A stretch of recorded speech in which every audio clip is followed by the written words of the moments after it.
Sam's educating you today, but here's my short take.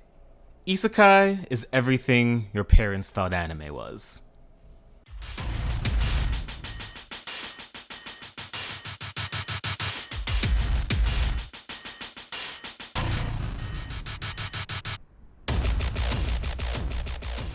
Hey, this is Sam, and it's Weeaboo Purgatorio.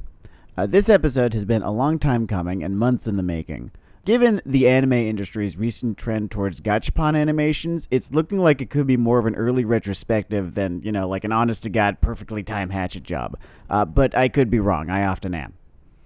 If there were ever a dead horse, it'd be my thoughts about isekai as a genre. Specifically, isekai as the preeminent genre in popular anime for the number of years that it's been as such. I will bring up, apropos of nothing, my disdain for the trend, and I have to imagine it's alienated more than one listener. Part of me wants to think, good, and leave it there. Why be associated with anime infidels and idolatrists? These are the types who tease the adolescent part of me that's still just a little bit embarrassed about being a weeb. In 2007, right, we had the kid who wore the Naruto headband to school. In 2020, it's the adult who lives vicariously through an adult living vicariously through a Dragon Quest trash mob. Yeah, I guess he was technically reincarnated, but let's maybe cut through the bullshit here, shall we? I don't want to waste my time, and I don't want to waste yours. That's the antagonistic part of me, the loud dude with opinions. I am aware that in today's world, most of the folks I would like to associate with and, who I'd like to listen to this are pretty sick of that archetype. So let's go to the part of me that wants to find common ground. He's a better conversationalist anyway. I don't want my distaste for the isekai genre to alienate anyone, nor do I want to just seem like a counterculture fetishizing iconoclast for its own sake. I mean, those types bore me. I want to maybe reach an understanding. So before I get started in earnest, my intention is not to say, if you like isekai, then fuck you. If I did that, then you wouldn't want to listen to a word I say, and it'd be hard to blame you. Nor is it my intention to awaken you to the truth, man. This isn't InfoWars. I'm not going to insult your intelligence by claiming you've been tricked into liking a thing. If you like it, then like it. Honestly, you're having more fun than me anyway, so in a way, you win.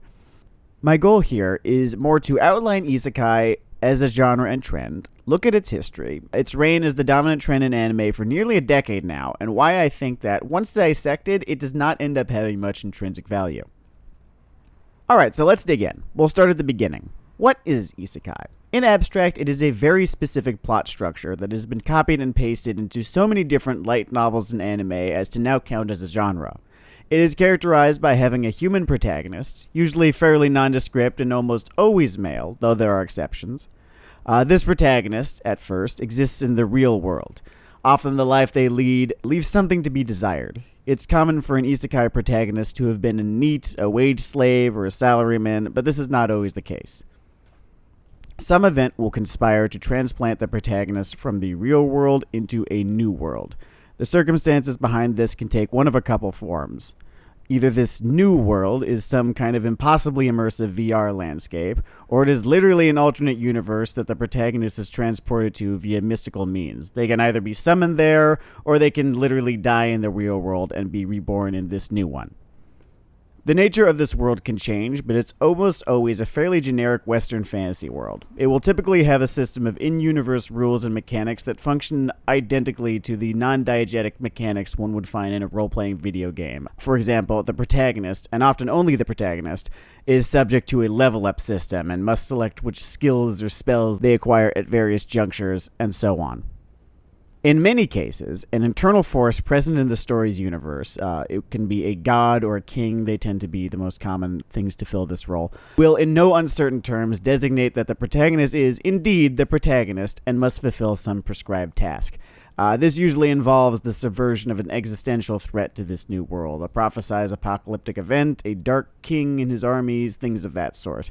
This tends to be more common in isekai stories that are specifically, the protagonist has been summoned to another world or reborn into that world. Slightly less so the ones where it's the impossibly immersive VR, although this does tend to happen. To help with this task, the protagonist is granted some sort of special quality or another. A powerful artifact or a unique magical ability are common. This aspect is sometimes omitted in favor of the protagonist being special in some way to begin with. They are a genius tactician, for instance. If this be the case, expect some mention to be made of them having been Japan's top-rated player of some video game or another. Finally, and rarely with exception, the protagonist soon finds himself surrounded by a supporting cast of impossibly beautiful women, most or all of whom are sexually interested in him. I'm adding an assumed gender about now because 9 times out of 10 this is how it plays out. Occasionally you will get an isekai starring a female protagonist, but even then she will still be surrounded by a supporting cast of impossibly beautiful women who are now just ambiguously sexually interested in her. Isekai is written for guys. The story in this case should not be confused for a true or at least good piece of queer fiction. The male gaze is still in full effect, and the assumed gender and sexual preference of the viewer is still assumed to be male and heterosexual. And just to cover my ass a little bit here, I'm not talking about who's actually watching this, I'm talking about who it's so obviously implicitly to the point of being explicitly for. To date, ad lib, it's now late July 2020, some stuff happened. I have seen 1, maybe 2 isekai with the true reversal of this trope, in which the protagonist is female and her supporting cast are all impossibly beautiful men, yada yada yada. I do not count this as progress so much as chaos theory in effect, but my bias has already been noted. So that is isekai. You get 1 or 2 little twists on the formula here and there, but without exception, they will hew very close to the outline I just gave you. I tried to be as objective as possible in my description, but there were times at which I couldn't help but be snippy. Forgive me. Or don't. I'm not a cop. Now, a very abridged history of the genre. The obvious starting point here is Reki Kawahara's monstrously popular and influential Sword Art Online, because the history of Sword Art Online is the history of isekai. It's an extremely derivative genre. First self-published as a web novel, ASCI Media Works discovered Kawahara's work and gave him a book deal, publishing Sword Art Online as a light novel beginning in 2009, with an anime adaptation beginning in 2012. It began spawning imitators almost immediately. Knights in Magic and Overlord starting in 2010, Rising of the Shield Hero, No Game No Life, ReZero, and Konosuba starting in 2012. That time I got reincarnated as a slime starting 2013, and dozens more up to present. It is worth noting that nearly all of these series began as self-published web novels, which may have something to do with why this whole formula has more in common with self-insert fanfiction than anything else. This isn't a knock against fanfiction. I think it's a useful tool for young writers to develop their prose, find their voice, but that is all it is. It's a tool. You don't bike the Tour de France using training wheels. There were previous forays into what can be called proto-isekai before this. Dot Hack, Digimon, El Hazard, and the familiar of Zero all come to mind. There's always been kind of this trapped in another world genre, and since the 90s, anime has loved the exploration of cyberspace and VR as a setting. I mean, there's nothing wrong with this. I love Summer Wars as much as I loved Now and Then here and there. But I count Sword Art Online as the genre's starting point because it was with Sword Art Online that the genre's previously described formula really calcified and its mission as a genre took form. Let's talk about that mission, because it is at the core of what isekai is as a genre and indeed as a movement. In brief, isekai is a power fantasy. On this, both fan and detractor can usually agree. Now, there's nothing necessarily wrong with a power fantasy. One of the main goals of fiction and art in general is to provide catharsis, and projecting oneself onto a powerful, sexually desirable, and generically attractive protagonist is a very efficient way of getting the job done. Hell, that's basically the entire superhero genre right there, and I love that shit. Endgame made me cry. Fraction's Hawkeye is my favorite graphic novel of all time. So where, then, is isekai's failing as a power fantasy? Well, in a word, it's just not a very good one. This is really a more complicated question than that, with a number of answers, and I'm going to try and touch on all of them. What I'll do is go down the list real quick and then elaborate. Isekai is a thin power fantasy, it's a lazy power fantasy, it's a hollow power fantasy, it's a derivative power fantasy, and worst of all, it's a cynical power fantasy. You'll occasionally find a work of isekai that manages to avoid being one of these, but none of them have avoided being all of them. All these aspects overlap just a little bit as well. I'll try to avoid repeating myself too much. Isekai is a thin power fantasy in that it, in nearly all cases, barely makes the attempt to characterize the protagonist as anything short of a mannequin stand-in for the assumed-to-be male, disaffected viewer. It does this in 2 ways, one of which is endemic to mediocre anime, and the other which is unique to isekai. Okay, so to elaborate on the former: kindness, bravery, determination, desirability, maleness, heterosexuality. You can use these 6 terms, and usually only these 6 terms, with the occasional addition of horniness to the list, to describe not just every isekai protagonist, but the protagonists of countless other anime and manga series that the otaku world has picked up, flipped through, and forgotten about just as quickly.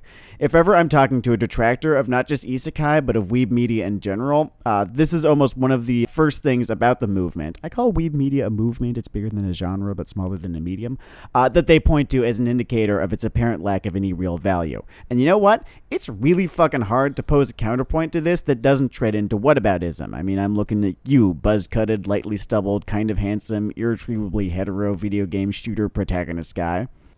Protagonists this thin, at best, cannot contribute any points towards the series' final grade, and at worst are such insultingly obvious and robotic proxies that they do just the opposite of what they're intended to do and spoil any potential engagement one might have had with the series. It's difficult to project myself onto a piece of toast, and it's annoying that I'm expected to do so, especially if said piece of toast has 6 scientifically engineered waifus hanging off of it like Rosetta women.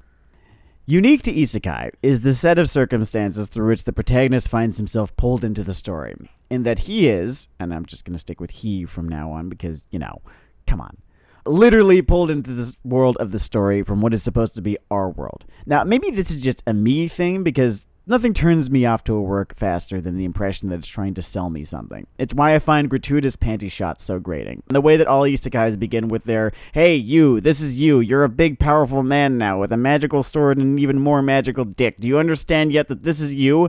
Are as thin a ploy to try and sell me this otherwise generic-ass high fantasy story as any blue and white striped pants to her annoyingly Sakuga tit jiggle. I once argued that any isekai would be vastly improved by the removal of its first episode. I've evolved my thinking a little bit. It'd go from insultingly thin and boring to just thin and boring. Isekai is a lazy power fantasy for what are essentially the same reasons as a thin one, but with different motivations behind them. I've actually already detailed why isekai is so lazy, and I did it back when I described the genre's basic formula. They're all just that. Formula. Isekai isn't really written, per se. You just fill in the minor variations as though you were filling out your taxes, and crakunk, the machine spits out your isekai like so many gumballs. This one's red. The next one is blue. They will all taste the same and lose their flavor within 10 minutes. I've gotten into more than one disagreement about the definition of art. Mostly when I was in college, we all kind of stopped giving that much of a shit once we all had bills to pay. One question that always came up was whether the level of skill or effort present in a work had anything to do with whether it counted as art, whether it counted as good art, and if it had any worth as art. Consider the avant-garde artist who hangs a snow shovel from the ceiling. Infuriating. How did the idiot sell this for 50 grand? This is a seductive line of thought, I will admit, but it's kind of a slippery slope once you start drawing lines like this. You get caught up in all the if-then statements, and quickly it becomes clear that what you think counts as art is anything you think counts as art. This is why people go into STEM. But even considering all that as a factor, there is something undeniably automotive about watching the same isekai built from the same parts find its way to the top of the charts every season. Its author and the anime industry have so quantified what they can get the most viewership and merch sales for the smallest amount of actual input that it feels like I'm watching the Imitation Game. Isekai isn't written. It's produced. This accusation is leveled against Hollywood specifically and like the Marvel flicks a whole bunch, and whatever merit it has there counts for double or triple here. That isekai is a hollow power fantasy is somewhat of a hard sell. I could go on all day about how the genre to me seems like more of a facsimile of fiction than actual fiction, and no game, no life still theoretically could have dug you out of a suicidal depression. I mean, I doubt it, but it could have. Still, the same could be said of literally any piece of media, no matter how good or bad it is, and it's still not an effective argument in favor of the work's quality. I'm sure Jack and Jill served as the backdrop to some guy's fight against benzo addiction. It still fucking sucks. Sometimes on this show, we'll talk about fight scenes in anime, and when we do, it's usually a good bet that I'm going to talk about whether or not the action felt like it had any weight. The action's weight, the quality of the choreography, and the fight's ability to tell a little story are the 3 criteria by which I judge a fight scene. An okay fight scene has one of these things, a pretty good one has 2, and all the great ones have all 3. What I'm referring to with weight is the believable physical impact that a fight scene has. Violence, wouldn't you know, is painful, exhausting, and messy. Anytime a fight is shown to be as such, it provides flavor and especially context. It grounds the scene a little and gives you a tiny but important opportunity to empathize with the combatants. One of the things I like most about Iron-Blooded Orphans, especially towards the end, was how much weight and impact they had to their fights. On the other side of the spectrum, you have all the fights that go, just people like clashing swords that go like ting ting ting ting ting ting ting ting ting ting ting, and it's boring, it's weightless.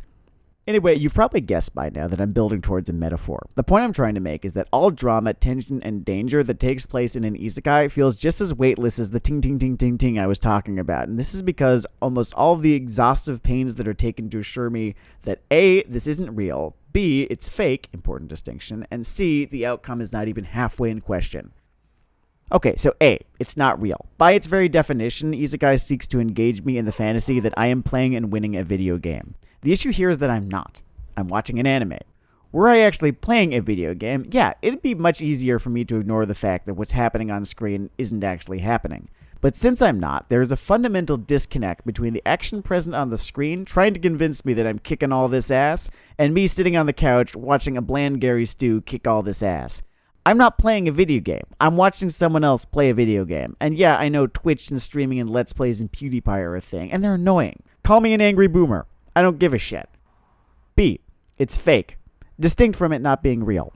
This is much more of a personal thing and a little bit more of a nitpick, but ever present in isekai are diegetic game mechanics. This is Naofumi's shield having a little upgrade tree, or each of the races of fairies in Alfheim having a different racial ability a la Wheel of the Forsaken.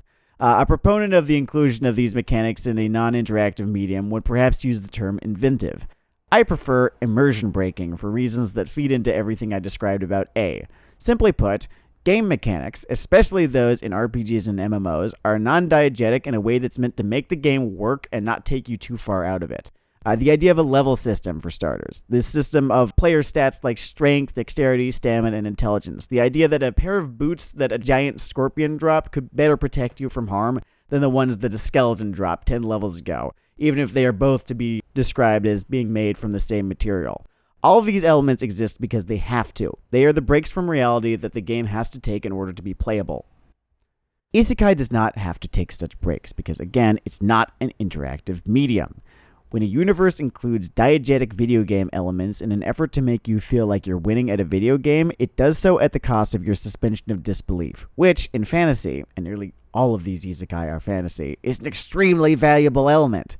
Again, it does not make me feel like I'm winning a video game. It makes me feel like the dipshit I used to hang out with in high school is, and he's making me watch.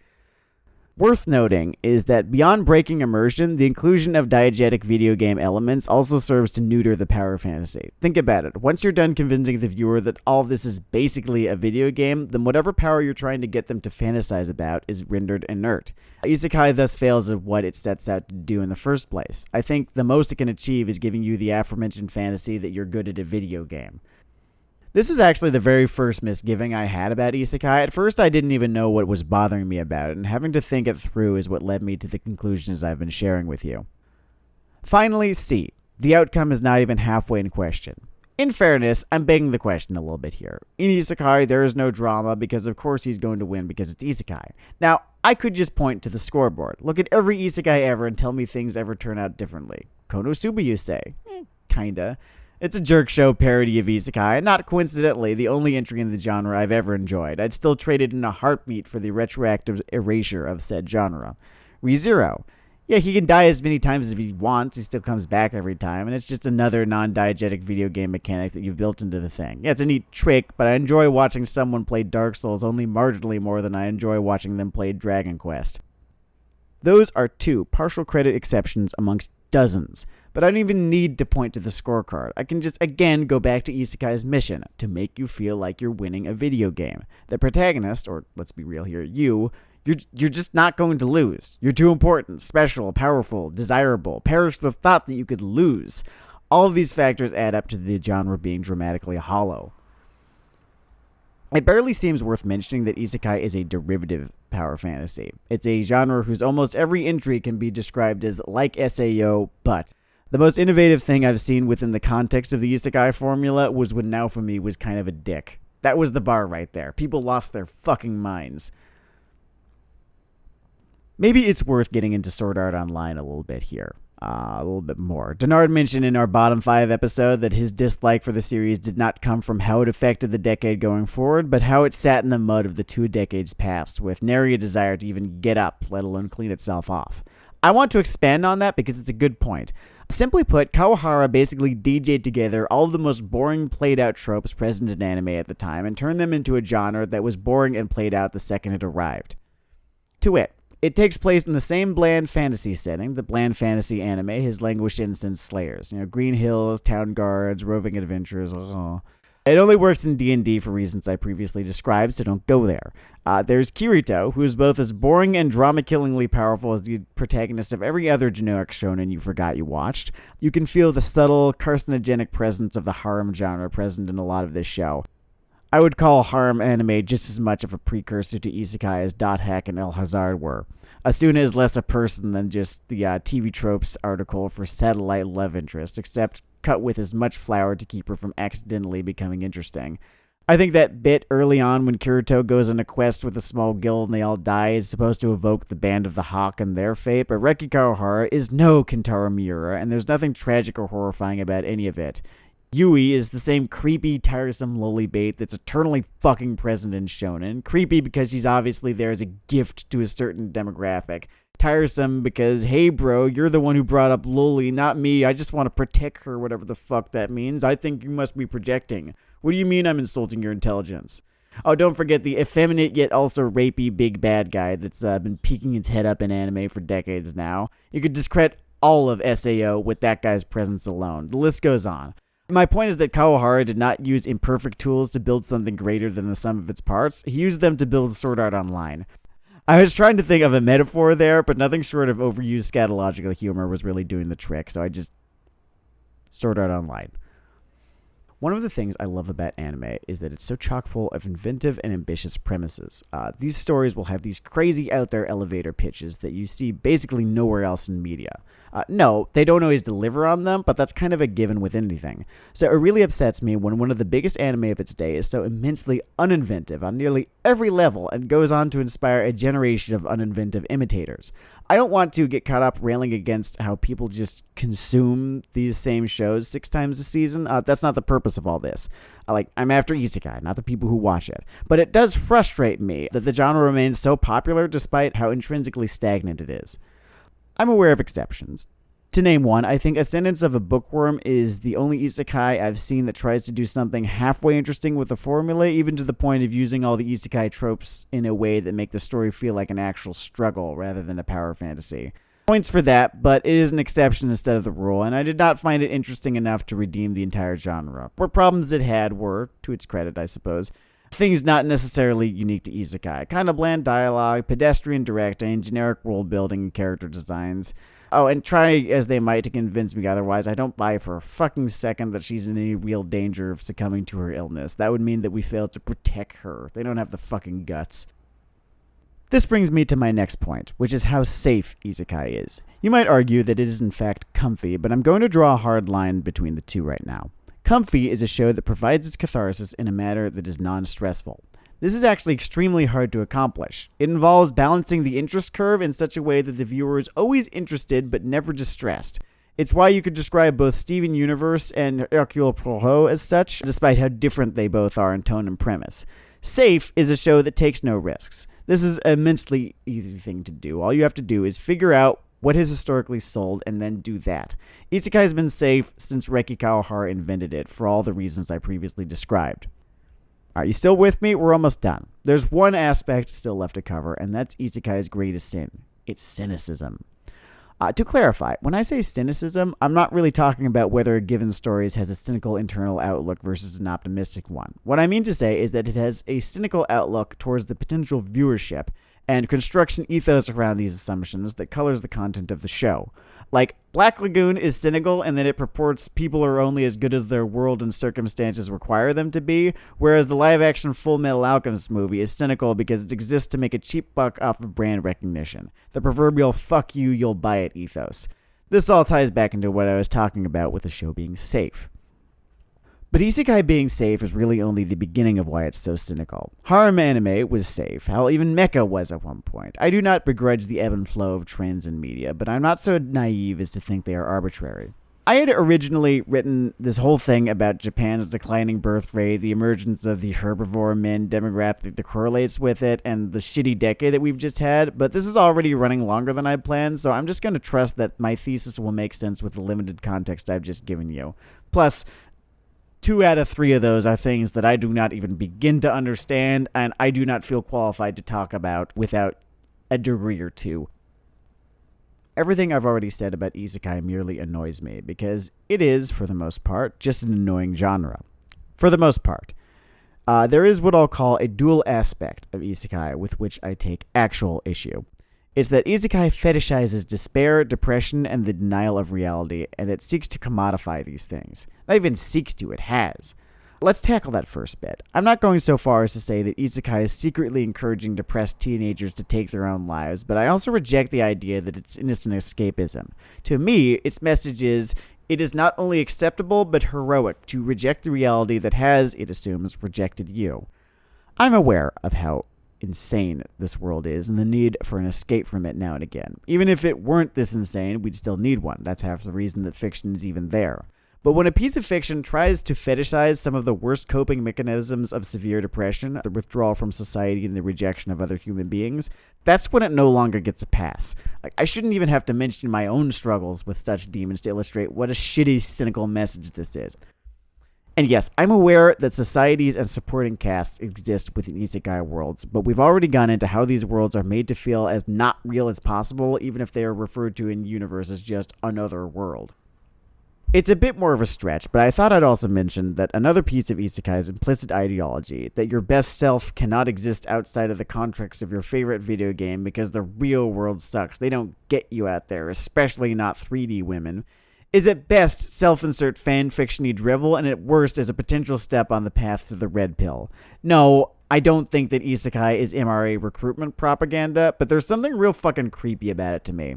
I sort of pictured some Mephistophelian voice whispering to an understandably lonely otaku late at night with promises like, what if there were a world where all the beautiful women offered themselves up to you just for being there?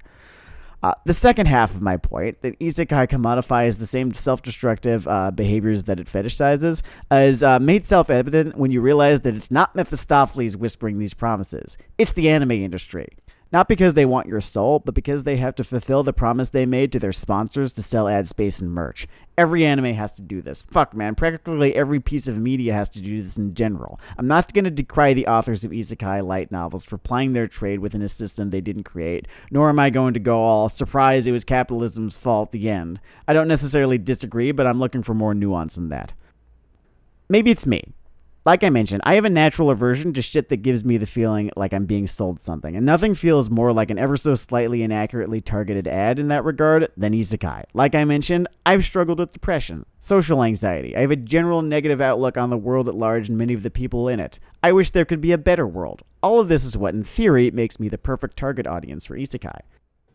Which is why it all feels so fucking skeevy to me. This is how they make their sale, by identifying these qualities in a mark and commodifying it, by marketing the genre to depressed, disaffected, lonely men who feel they've been left behind by society, and selling them a fantasy of being important, attractive, desirable, and good at violence. Forgive me, but I just don't fucking trust media that does that.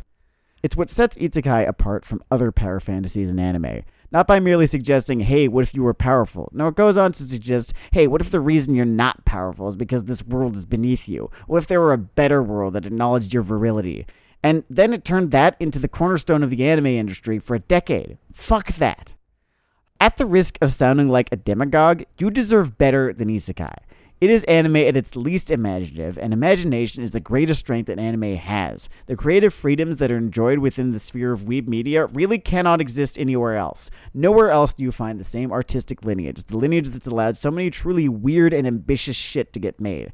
To see such a Valium genre like this basically take over anime for as long as it has isn't just disappointing, it's downright tragic, especially when you think of what could have been in those dozen time slots every season instead. This is why I'm not just mad that a thing I don't like is popular, I'm furious at all the even half-decent anime that don't exist because of that popularity.